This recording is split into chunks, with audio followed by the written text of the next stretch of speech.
And we're back.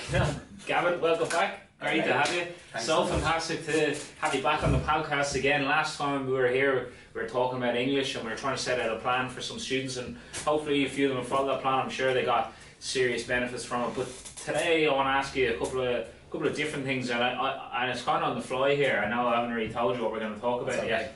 But first of all, how are you managing now? Your Game of Thrones is over. Yeah, it's absolutely devastating. As devastating as the whole series has been, to be honest. It's left me thoroughly unsatisfied and unfulfilled. But no, I'm feeling good.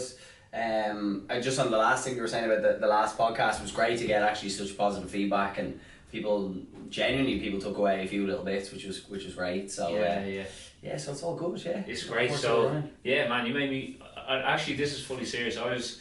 I forgot to say this to you. I actually said it to Ro.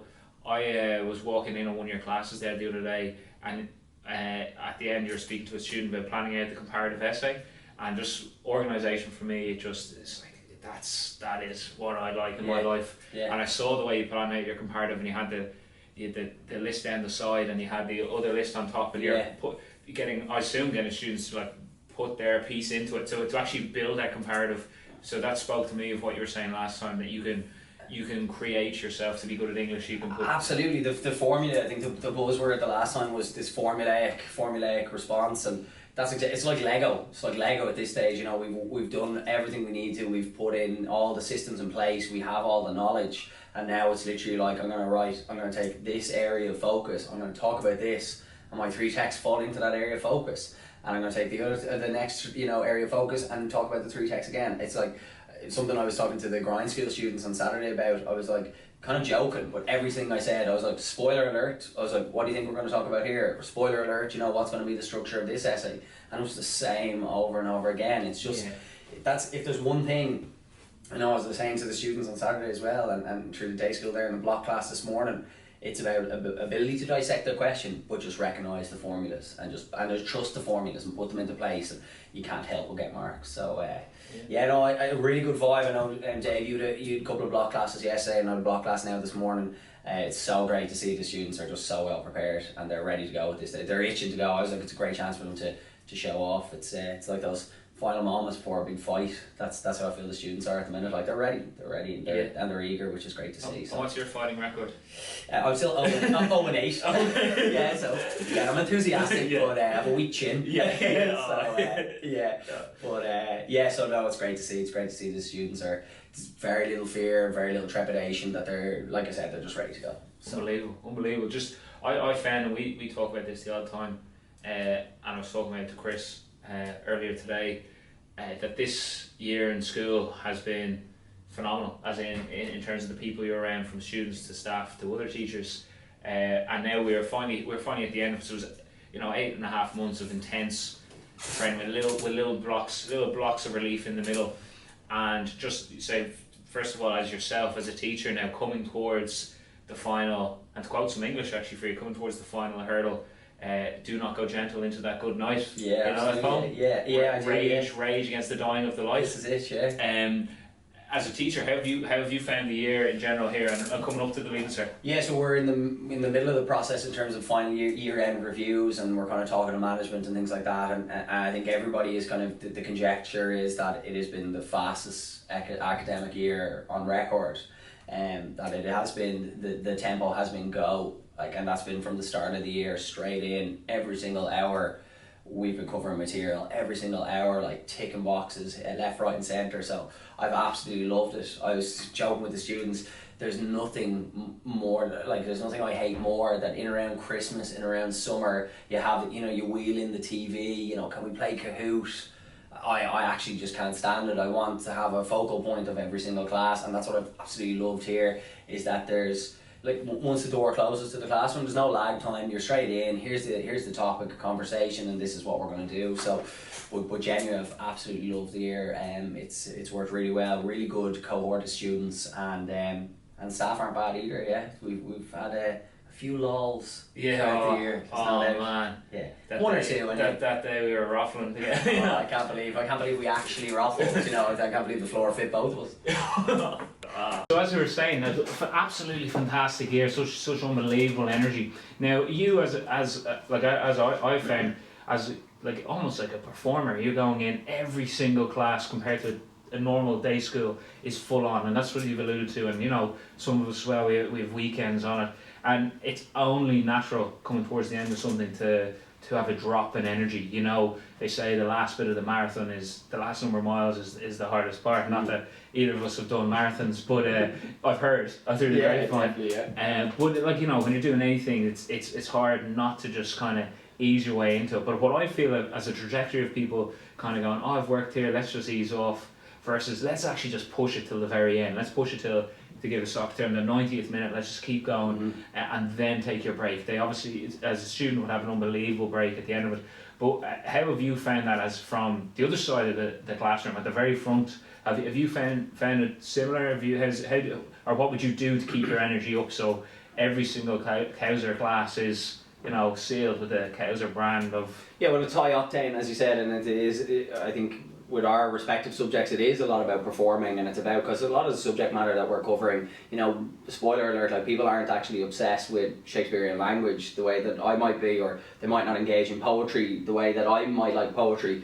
So in the same way that they might not enjoy, you know, learning about the mitochondria being the powerhouse of the cell, or, you know, trying to the minus B formula, they might not gravitate towards that. So it is about high octane, about high energy, about keeping people interested insofar as possible and as much as possible.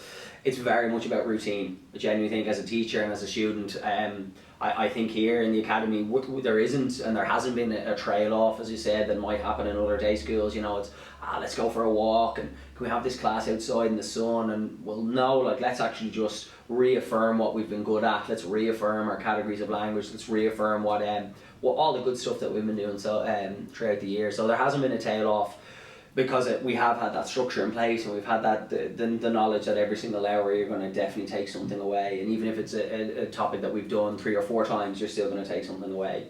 But in terms of, from my own aspect, it's very much about routine. We spoke on the last podcast that we might be in here for a 8:30 class in the morning. We might start like literally teaching at 8:30, and our final minute of our final class might be 9:30 that night. So, like, obviously that is incredibly taxing, incredibly difficult. You're looking at 12, 13 hour days when you're in the building. So it's very, very important that you get a good routine down, and that you're, like, again, that you're trying to eat well. Again, by the looks of us, you would say one of us goes to the gym, the other one doesn't. But I enjoy the gym as well, and kind of, you know, getting that energy from, thanks there, thanks very much for that, Dave. Yeah, try my best, mate. You know, I'm trying to lose the dad bod now I'm a parent, you know. But anyway, cheers. Cheers, mate. No, it's okay. It's your eyes said it all. You know, that's fine. But no, in all seriousness, like, little things like that, and just trying to keep your energy levels up, and yeah, but it's very much about routine. If you know, like, say for example, I work Tuesdays and Fridays here, Tuesdays and Saturdays in terms of the entire week, but Tuesdays and Fridays in terms of the day school. So my timetable is very condensed. So it means that every hour that I have free, of which there are a few, it's very, very important that I kind of utilise that to the best of my ability, and less about me, more about the students, I suppose, going forward. At this stage, it's very much about routine. Like, if you're in a particular routine, and you have been for years, I would argue you probably stick to that routine. You don't do anything extraordinary. You don't, like, immediately start thinking, right, well, I'm going to have, like, greens shakes, or I'm going to immediately go to the gym, or I'm going to, you know, drink green tea for the first time ever, or start drinking coffee. You know, I'm going to, like, stay up till 1 a.m. studying, like, as opposed to, like, if you haven't been going to bed at kind of 10 or 11. So it's very much about routine, and sticking to the routines, and knowing what works for you. Now, having said that, the flip side of that is, if you are a bit of a night owl and you're not going to bed until 2 or 3 a.m, well, then maybe I'd pare that back a little bit and try and get much more sleep on board, much more rest. And yeah, like, look at the beautiful weather we're having as well. What's so important, that, you know, it's like, we can get lost and kind of study and going and locking yourself up in your room and kind of doing things of that nature, which is great. Obviously, we should be studying, we should be engaging with the material. But if it's beautiful outside and it's super, super sunny, and you're like, man, I'd love to be outside, well, then go outside. You know, go outside, take an hour, like, and realise that an hour is not going to be super detrimental to your entire end grade. If anything, it's going to be a positive factor towards it. So take that hour, you know, and realise, listen, I'm going to go and I'm just going to sit outside in the sun for an hour. I'm going to get water on board, I'm just going to chill out, and then I'm going to go back and I'm going to hit it hard after that. Yeah. But so routine is key for us, as you said, performers, as teachers. Routine is key. But I think now, in the build up now, the last final 2 weeks, we spoke about 7 weeks ago, 8 weeks ago, and we're kind of like 9 or 10 weeks, and the last 2 weeks to go now. It's very much about routine and getting a positive routine and get your sleep in, and yeah, get your pockets to study as well. Yeah. Would you? So from that, as you just point on that, though, we said that like because of the environment we're in, we kept going, and probably one of the best classes I had of the year was actually yesterday because of how enthusiastic everyone was for the material. But with that in mind, I remember one time that we had block classes in a separate school, and I prepared an unbelievable class. But I thought I put a lot of time and effort into it, and because of the people that I was like around, not many people weren't really taking them as seriously. Came the opportunity to skive off and actually just not do the class. And we did do the class, but like half, and then we kind of had a party at the end. There's that sort of stuff that you were saying there, and that is what I feel now could trip a lot of people up. A lot of people, and particularly the people that can't afford to actually do it. Yeah. So people that actually afford to slack off. Now there is a couple of students have come to me and said, can you give any tips or any ideas of what can keep me, and they actually use this word, motivated for the final 2 weeks to go towards it there. So, and I was like, what do you mean? And it's very funny. He says, like, I find myself like sleeping in more, and then wanting to go back for another nap and stuff. And that's 100%. I feel that's just in the nature of the game, the nature of the beast. You've had a very, very, very tough year, and recognise, okay, you will have to rest, you will have to do that. But what would you say to do you have any ideas with that on a student who's coming to us and saying the lack of motivation and just just to get over the finish line? And this is these are students who I know have put in a hell of a lot of work, as in outside a classroom and before school and after school, and they're saying to us, well, you note the fact then when I was talking a little while ago that I was saying, you take an hour, you're not taking 6 hours down on the beach, like you're taking an hour here and there, and you're still very much staying on point. This is like, for example, if you had a really significant football match, hockey match, rugby match coming up, and you'd done so much training, you had all your work on your plays and everything was ready to go, and then for the last 2 weeks then, before the final game, you eat terrible food, you're staying up late at night, like that just is completely detrimental. Like you're gonna get to the game, and you'll be partly prepared, but you won't be as prepared as you could. I always say a little analogy that I use within my classes. Effectively, the Leaving Cert is your ability, certainly with English, because that's all I do, I'm subject specific. I'd say your English exam is a real strong chance for you to show off, and that should breed confidence at this stage. When, as I said, we were in that block class earlier, we did 3 straight hours of just on paper 1, and there's kids coming up to us going, listen, we know this. And I was like, right, well, do you know this, this and this? And they're like, yes, we know that as well. And I'm like, right, well, do you know this, this, this? And they're like, yes. And I'm like, that's amazing. You reinforce that, you go back and you take a past paper question and you really push it and you try and see how well you can get on. And then you look at the marking schemes, all readily available. I know it's going to be on our website now come September. But again, examinations.ie, you look at the marking schemes and you ask yourself, right, well, how would I, you self-test. And you say, well, how would I have got on there? And again, if you're in the upper echelons, you're in that 85% plus, that's incredible. Then you move on and you realise that I'm really, really strong at that. The lack of motivation thing, I think, if you're saying you kind of split it into two, I think if students who had been skiving off and things like that are now scrambling a little bit, and they're kind of like, how can I do X, Y, and Z? And we know that you can't do X, Y, and Z within the 2 weeks. What we should be doing, and that's actually, you mentioned Chris Lauder a little while ago, it's actually, we go back to something Chris said at the very start of the year, that there comes a point in the year where you're trying to build as much knowledge as you can in a holistic fashion, across the board. But now what it gets to a point where we ask ourselves, right, what am I really, really strong at? And what am I going to cement, and what am I going to solidify so that this is perfect on the day, and I'm going to get a huge percentage breakdown from these areas. Yes, you chip away at what you're poor at. Yes, you chip away at what could have been better throughout the year. But there's definitely a finite amount of time left. It's 2 weeks. And I would argue for those individuals lacking that little motivation is you go with focal points and you say, this is something again I was saying to the English guys, in no way should anybody be even looking at their Macbeth book at the minute. Sitting down, Act 1, Scene 1, what happens here in Scotland? Absolutely not. Like, you shouldn't even be looking at that. You should be looking at the notes, you should be looking at the essays that we've completed so far. What did you get in that essay where you got 80%? Great. What's the feedback been? So what do I need to work on this? Do I need to work on coding? Do I need to work on, my vocab selection? Do I need to work on quotes? What is it? Like, again, it's only ever going to be kind of 20, 30, 40%, you know. For those individuals that were not doing too well throughout the year, it's going to be max 40%, you know, but it shouldn't be. It'd be a finite amount of time, and it's a finite percentage breakdown at this stage. So in order to stay motivated, I'd be looking very much, take a subject and ask yourselves, right, what am I good at, what am I poor at here? Realistically, how much am I going to improve on the poor stuff? Probably not much.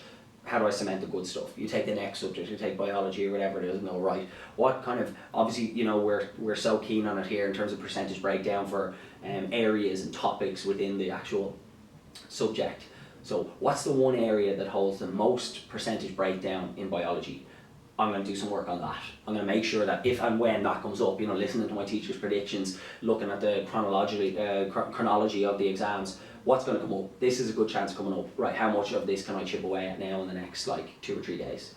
That's what I'd be looking at. Very much focal points, because it's very easy to lose motivation. You talk about kids sleeping in, and you talk about kids going back for naps. That's very easy to happen because you just think of the Leaving Cert, and you're like, and that's made up of so many working cogs, so many working parts. But if you pair that right back and you say, right, biology, Monday, biology, definitely going to go do 3 or 4 or 5 solid hours on biology here so that I can chip away at 1 or 2 of those topics. Tuesday, English. I'm not going to look at English as a whole because it's 2 papers, it's too big. But I might look at my section 2, I might look at my essay writing, 25%, the heaviest weighted topic. How can I do a little bit on that? That's definitely going to get us significant marks. So don't try and look at the whole pie, so to speak, that you're only looking at little parts, you're only looking at little slivers of that pie. I tend to look at the whole pie, but that's the side note. And then it's gone. And then, oh yeah, that's fine. That's what you said there. Depends on the pie. I mean, we have to get technical here, but yeah, no, definitely. If the way you broke it down, this has just occurred to me right now that there's a few different layers of the year, the Leaving Cert, and we've gotten down to this last piece, the last cherry on top, and it is a new chapter. It's not you're still looking at your Macbeth book. It's not the strands of maths should be probably gone. It's a great way to put it. The idea of a new chapter. It's brilliant, and if you actually look at it like that, sorry, go on, but it's a great way to put it. Yeah, I never put it like that. And it's like you are going to be tired. This is the testing part. So you have to be selfish in this 2 weeks. You studying and then relaxing so you can study again. But that is, they are both go hand in hand. If you're not relaxing so you can study again, well then it's just a waste of all the time. So a friend of mine, he was doing this competition with his friends at the start of the year. It was an exercise competition to see how many calories you could burn. I think it was for the first 3 weeks, and one of the, like, this is how serious they got. They had heart rate monitors. They had loads of stuff going on with it. And like he was doing 2 or 3 sessions a day. One of the lads thought to jump ahead with the calories. He just randomly entered a marathon and ran a marathon one day, and but then he was wrecked for 3 days. And so it was a balance between those sort of 2 things, and it reminds me a lot of that because they had this period and then of that. And my friend said to me, he was a little bit behind, but he decided, listen, I am going to give this my all. I'm going to win this. And what he went and did was, he said, what's going to happen is other areas of my life for this next week are going to suffer. Like my personal life, maybe he's actually self-employed, but he was like, maybe my business might take a hit. And he was living over in London. Yeah, he's on the streets now. Shredded, but on the streets. but he was like, I have 1 week to focus on this. So all the other stuff that might come into my head as an excuse, or I'm not ringing this person, I'm not doing that. Now, this is an extreme matter, but these 2 weeks are an extreme. No, but it's totally, absolutely, and it's totally applicable. And that word that you said, selfish, and sometimes you have to be selfish within your life. You know, you recognise that it is 2 weeks to go, and then it's a further 2 weeks. But that's it then. Like it's a month. Like it's a month ahead of us. Again, to use some of your vernacular there, it's a chapter, and it is a microcosm of your entire life. That's the other thing. You know, we're talking about a month in your entire life. It's a month to put in some serious effort. Like we said, that there's a little bit of selfishness, that, you know, you don't engage with your friends and family as much. You know, that you are kind of recognizing that this is what I have to do today, and I have to work at that. Like the marathon that you said, the marathon doesn't work. At this stage, I would argue the 5th and 6th year has been a marathon, but now what we're doing is we're doing sprints. Now it's way more explosive, and now it's like, right, I have to engage in a 100 or 200 meter sprint with regards to this subject, and that's how you engage it in a minute. But a little bit of selfishness is key. I remember just an anecdote from my own experience of the Leaving Cert. I did very little. I was in the start of what I thought was a serious relationship, you know, with another girl. We don't speak anymore, but that's a side note. But you know, the restraining orders kicked in and all. But basically, my dad sat me down, and basically we got to the mocks, and he was like, look, these results, this is where you're going, this is the trajectory of your life at the minute, you know, your college courses, the things that you want to do in college, you're falling way short, because I prioritised something else. I had prioritised having the crack, I prioritised rugby, I prioritised this new girlfriend, and that's where my priorities lay at that time, which was so skewed and so wrong. And for the sake of, now at that time it was in around Easter, it was mocks rather, February to the rest of the year. But now what we've got is 4 weeks, and we've got 4 weeks to use that anecdote. You have 4 weeks to be incredibly selfish. So what I did was I rejected everything and put everything out, put everything aside, and just hit the books and hit the notes and hit the grinds.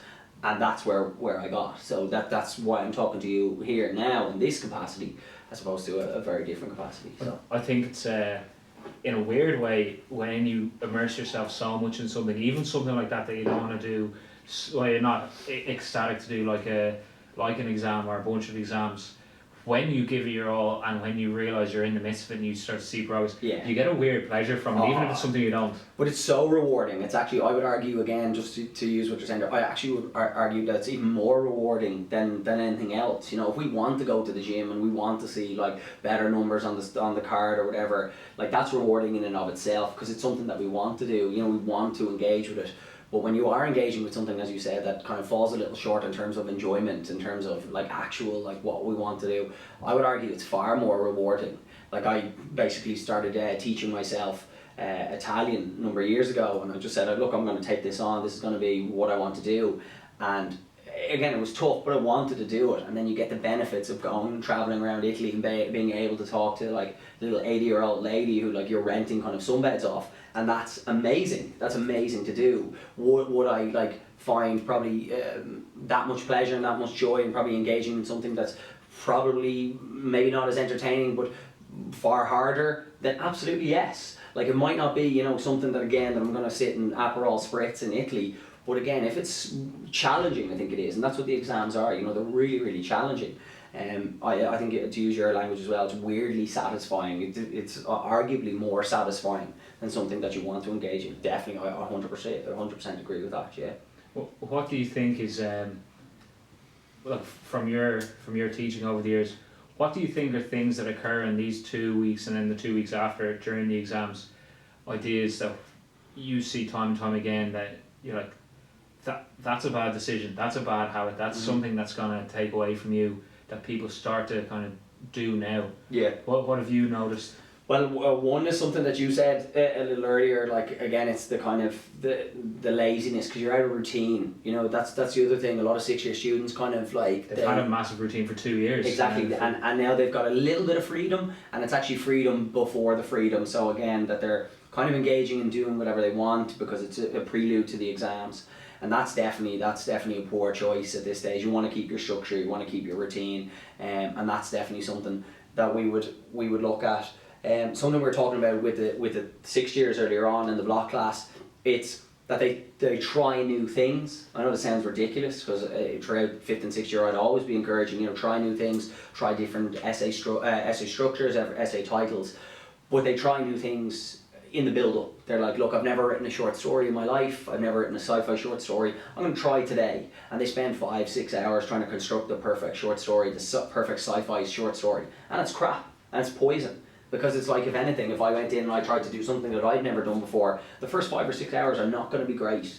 And that's what they do. Rather than falling back on what they know they're good at, that they try and branch it out too much at this stage. I would actually say what happens is the vision should be going much more linear, much more tunnel, and just build on what we're already good at. Don't be taking on anything new, don't be making silly decisions when it comes to the actual exams itself.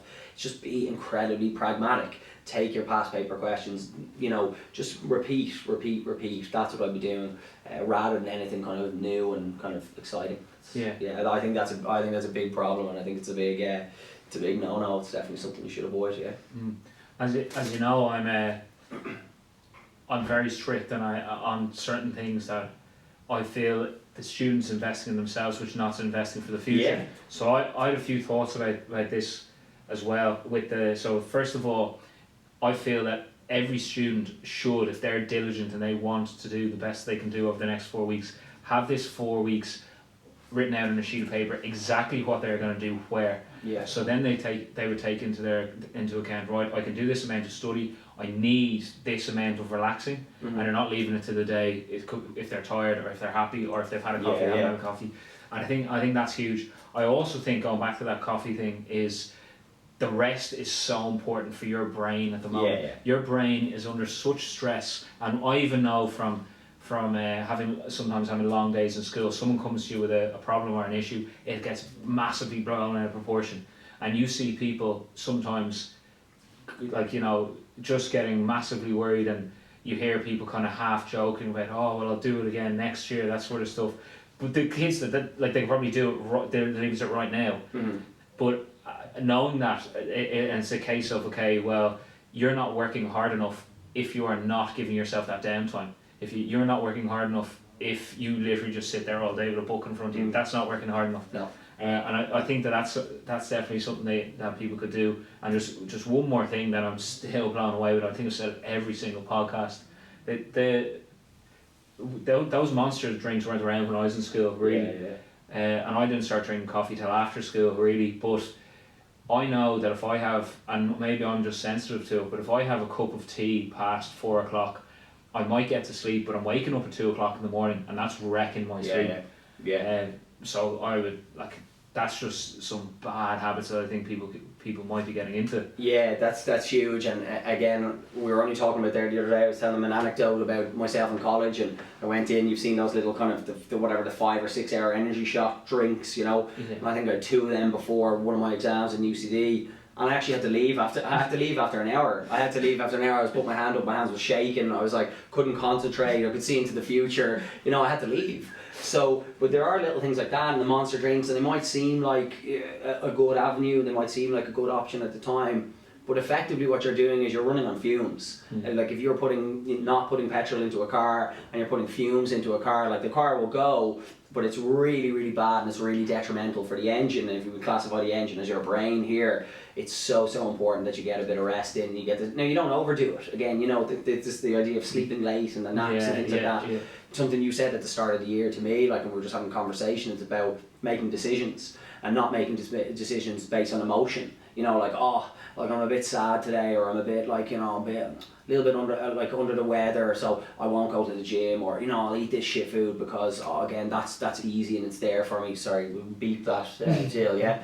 But he was talking about biology. Yeah, biology there. But no, so again, like, you don't make decisions based on that. You know, I'm super happy, so like, I'm gonna go out and I'm gonna, like, go to the park and I'm gonna get in as much sun, and, you know, these 3 hours in the park are definitely gonna stand to me.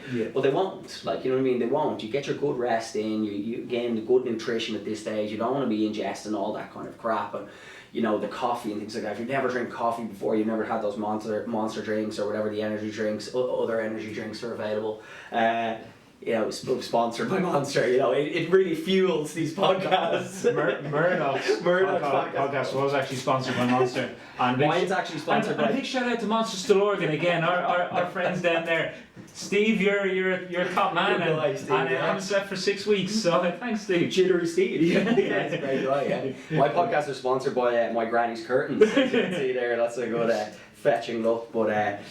No, definitely, just look, all that stuff, all joking aside, like, all that stuff is not the answer. It's about routine, it's about good sleep. It's like, again, we could do a whole kind of podcast on this, but the idea of as in caffeine after 8 p.m. or 6 p.m, if you're, you know, sensitive to it, like, you got to watch that. And you'll know yourself, you know how you're feeling, that kind of, if the chances are, if you're looking to go for a nap kind of midway through the day and you've been studying and you've been sitting in a chair, like, it's not terribly, you know, obviously mentally it's taxing, but it's not really taxing on the body, so you shouldn't really be, like, desperately crying out for a nap. Like, That might be, are you getting the right amount of calories, are you getting the right amount of food, or the right food as well, and that's something that probably should be looked at as well. I think that if they had the plan, that's their plan. They sit down and make a really good plan for this 4 weeks. The plan is the plan no matter what. Yeah. And in the heat of the battle, you stick to the plan. Yeah. Like if you from being parts of rugby teams, this is our tactic. This is what we are doing. You, after being like knocked around in a game, or for the whole year going into it, or that you do not just come up with a eureka moment that changes absolutely everything. You trust the process. Yeah. You trust the process, and typically those was what I'm telling the guys as well about planning out their answers, and it's actually marked. Like even if you've had no experience correcting an English essay, if I gave you an English essay, one that has a plan, one where a student has actually taken time to write down, and all I'm talking about is 2, 3, 4 minutes, but they've written out the plan, versus a student who's just gone ad hoc into it. It's marked, like it's so obvious which essay will do a hell of a lot better. So you trust the process, you trust in the planning, and it will stand to you. I think if we're saying that we're going back to this 4 week window now at the minute, if you said, right, every single day mapped out, I'm going to do X, Y and Z on each day, it will of course stand to you. You just trust that process. So yeah, it's key. What do you think?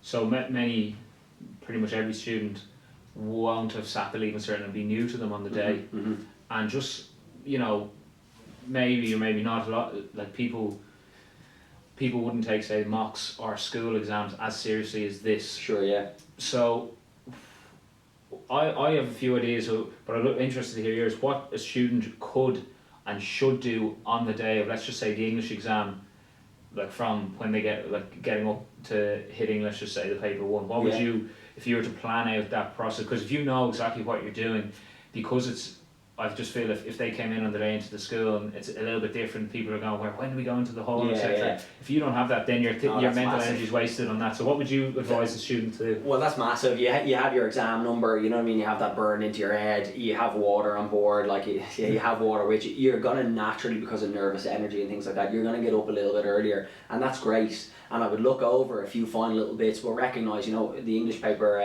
1 exam starts at 9:30 in the morning.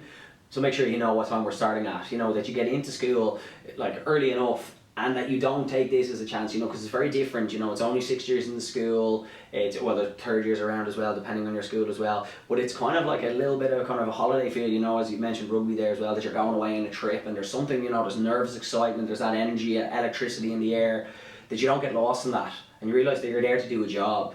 And that job is very, very impactful in terms of your well-being and your happiness and where you end up next year. So to actually go and find a little bit of space by yourself, you have a look at what, again, if there is any little bit of fear or trepidation, or a little bit of vocab bank just for English, and again, maybe a couple of your quotes that you have prepared for paper 1 and then in turn paper 2, but you look subject specific and not paper specific.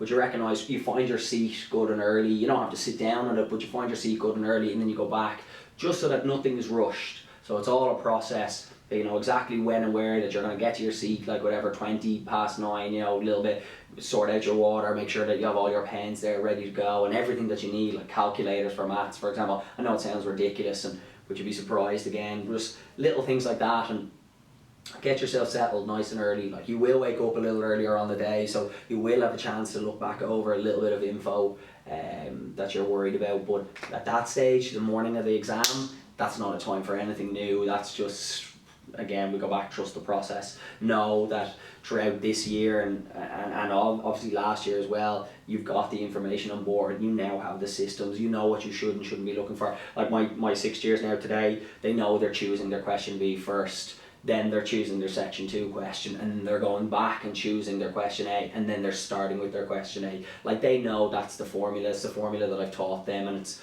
the way to maximise their points. So they know these things. Mm-hmm. It's just about, as you said, being as comfortable as possible and just getting into the natural flow, so that you're just there and you're ready and you're like, yeah, let's do this. Let's, as I said before, it's a chance to show off, and let's go. And then just back yourself and look for the things that you're really, really confident on and start with them. Again, it's amazing, like, when you start with something like, say for example, the question A question, that's a reading comprehension. It is the easiest part. It's the easiest 12.5% on the leaving in terms of Leaving Cert. I would argue probably the entire Leaving Cert, but with English specifically, and you'd be amazed at the confidence that you just get by establishing what are the questions, what are they asking me to do, and then when you engage in that reading material, that you can find exactly what the examiner wants, and you're like, oh man, that Cowzer fella, he wasn't spoofing, like all of this is falling into place and it's all going to be mapped out for me. So it's all about just building that confidence, but being settling into the day and kind of almost understanding that it's going to be electric, understanding that it's going to have that kind of nervous energy attached, but that you manage it to the best of your ability. Yeah, I think it's, when you said it there, it's very good saying, like, you know, there is a job to do. You can't go back when you get your results, oh, but I did study, I just messed up on the day. Like, that this is part of it, and being prepared for this is nearly a skill in itself. And like for maths, so you had that thing for maths, their first bit of maths should not be there, because the first maths paper is in the afternoon on the Friday, which I would say is probably the worst time for a paper, because you're so tired, you've already done an exam, and you just want to get fall into the weekend. So their first bit of maths should not be when they open the paper. No. What I said to my students was, okay, well, there's going to be a little bit of people kind of being hyper and stuff in there, and you're going to exert a lot of energy, then you're going to get a low in your exam. That's not what you want. Yeah. You can go hang around with your friends after. You take an hour. I would have got my students to write out a sheet of paper what we feel is coming up on the exam. Have a few questions that they have the solutions to if they need to go through. Do a few as a warm up. Then they go into the paper and they write what we call our map, or like our fake formula and tables booklet, stuff that's not in the formula and tables booklet, but they know off by heart it's a part of this topic, so they can use it as another booklet. And then when you said recognising that nervous energy, I remember when I used to play big rugby matches, when I used to play them, I knew, well, the first couple of ones I didn't know, and after 5 minutes I'm like, I'm lost, I can't be on this pitch. I didn't train hard enough, and I'm not fit enough. And that really threw me. But then I realised it's actually just part of nerves and part of it, and then after 6 minutes maybe you're fine. And if you recognise that going into your exams, you go, well, this is definitely going to happen. Oh, here it is. Here's me feeling nervous. That's a confidence boost in itself to get you to keep going. That conversation though as well, like I just, the rugby thing is so funny, because I remember I actually felt the exact same way when I was playing as well. But with regards to the energy and the exertion of energy, like we know, especially, you know, we might be in here late in terms of the day school, and then we still might have 2 or 3 grinds to go, and if there's myself, yourself, maybe Ro, Wes and Carl Bryan, like all in the room together, like the entertainment factor, the hilarity, like everything is all go, and people are kind of laughing and joking, and then you have to immediately go into maybe a 5th year English class or a 6th year English class, and there's this massive drop and this massive lull, because you go in, you're absolutely like high as a kite, you're buzzing, and then you're like, oh god, I have to go back into Leaving Cert English, where there's nervous anxiety and there's trepidation. You might be starting a new topic with the 6th years and they're like nervous about it, where you literally just had unbridled crack in the staff room. So it is like that. It's like, you know, the middle of 2 papers or the middle of 2 exams, and you're like, oh my god, how did that go? What extract did you do? You know, which question B did you attack? Did you use that technique? And it's like, and then there's that drop. The problem is that a lot of the days you have a second exam. So if that drop is pretty seismic, if it's pretty significant, it's very difficult to build it up again. So you just recognise again, we go back to what we've both been saying, there is a job to do here. This is not like, there'll be plenty of time for the like laughing and the crack after. You have a job to do after that first exam. You resettle, you recenter, you get a good bit of food in, you get your water on board, and then you go back. And again, say for example, if it was one subject, you get that out of your mind and you just start, as you said, get engaged with the maths, the formula, little, as you said, the little practice. The warm-up thing, I think you said there, was great, because that's a really great thing to do. It's like a big rugby match as well. Like if you're not warmed up, it's not going to go great. So it's the exact same with these subjects as well. Do a little warm-up, start writing out a couple of quotes in English, you know, a little bit of paragraph here and there, paragraphs that you know, your little hooks that you're going to use. And I think that's a great idea. What you said there about leaving the last exam, huge. I think we mentioned this on the last podcast. A friend of mine, David Toomey, who actually called me out for not saying his name in it. So that's why I have to say, say his name. Really top guy.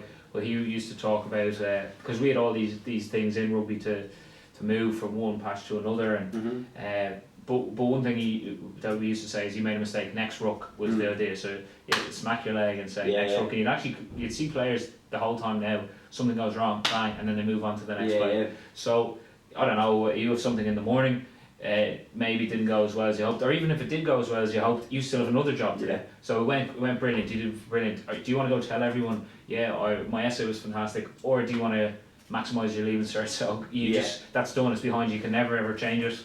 If you want to talk about it after the fact, after the Leaving Cert, that's important. But there's no point, on the following Tuesday talking about the exam that was on the Friday and go, I've messed that up, I've got to affect everything, because that will affect everything else. Sure, yeah. But it shouldn't, because they're not connected. No, definitely. Like it's that kind of snowball effect. It's what's that famous quote? I'm gonna butcher it now, but it's basically if you can treat both imposters, the imposters of like success and failure, if you treat them both the same, that you'll be doing great. That you don't get too highs in the highs and you don't get too lows in the low. And then again, you have a student comes up to you at the end of one of your grind classes and says, "Oh my God, Gavin, you've totally changed my opinion towards English. I absolutely hated it, but now it's totally transformative." And you go, "Great, thanks so much, that's brilliant." You have a student come up to you at the end and go, "Listen, I didn't like the way you covered that topic, and I don't like you as a person." Okay, great, thanks. And then you just push on and you move on, and you realise that again that you have to take both of them with a pinch of salt. But again, after these essays that you go, right, that essay was amazing, or that essay was absolute cat. Can we fix it? No, absolutely not. Right, so we push on. So how am I going to improve on that? Like, do I know my minus B formula? Do I know, again, the equation of a line? Well, no, but I probably should. Right, let's get on to that now. Forget about the essay, it's done. We just move on. We go to the next one, we go to the next one, we go to the next one, and then we see where we're at the end. There's no point in dwelling on any of this. All you can do is, as we said, trust the process, prepare to the best of your ability, and once you've prepared to the best of your ability, it will go well. There is no doubt about it. You stick to the formula, it will go well. But if you haven't, well then the chances are it won't. But again, if you've prepared, and again, it goes your way in the day, which it will, great. Next exam, great. Next exam, great. Next exam. That's all you can do at this stage, What would you say? So, not that many questions left for you. It's alright. I've nowhere else to be. It's okay. Stay here all day, man. Orla? What would you say? So, like, you've got these revision classes coming up now, and we're saying we have revision classes coming up for paper 1 and paper 2 for students coming in. I know from listening to your class that there is extreme value in them, that there is, this is something we're saying, okay, to certain students that have been under our tuition for this year, okay, you just got to keep doing the same stuff and practicing that same stuff again. What would you say to a student, again, that I come into your class, brand new, never seen me before, don't know, and this, like, this paper 2 is coming up.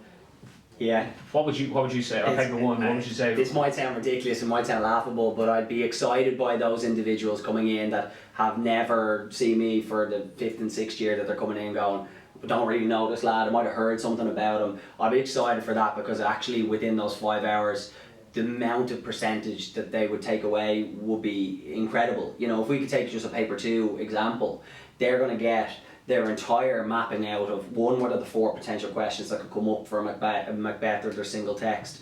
And also then, not only will they get, here is the content and how to build a really successful essay, but they'll actually get the system, the formula that we're always talking about. If this comes up, you use these 6 points. If this comes up, these 6 points. This comes up, these 6 points. They get that formula. They get the formula that you were talking about a little earlier about the comparative. First of all, explaining to them what is an area of focus and how do you relay that back to theme and issue, general vision, viewpoint, literary genre. How do you make, I suppose, a 5, 6, 7, 8, 4-page essay? How do you construct one of them, first of all? And then what's the content going to be in it? And then with the poetry, they'll get all the predictions. Again, if they've listened to the podcast before, they might have an idea of the predictions as well. But they'll get the predictions. They'll definitely cement the 5% in terms of the unseen poetry, time management, everything. Now, I'll be excited to get new students in, because, again, there's so much that they're taking away for the first time ever. Yeah. And they'll actually go, oh my days, like, and what about this and what about this? And it's almost like when the year starts over again. Like, we're already looking at, like, we're back on the 20th of August this year. And I'm like, you get excited about that, because you're getting a new crop of students, a new bunch of eager individuals that are like, right, I want to learn as much as I can about English. And you're like, unreal. That's effectively a microcosm of that on those 5-hour classes that they come in, especially if you have never seen them before. They're like, wow, like, so I do this, this and this. I'm like, absolutely. So the idea is that they should be walking away with with a good chunk of percentage from those 5 hour block classes, definitely. Unbelievable. Definitely, yeah.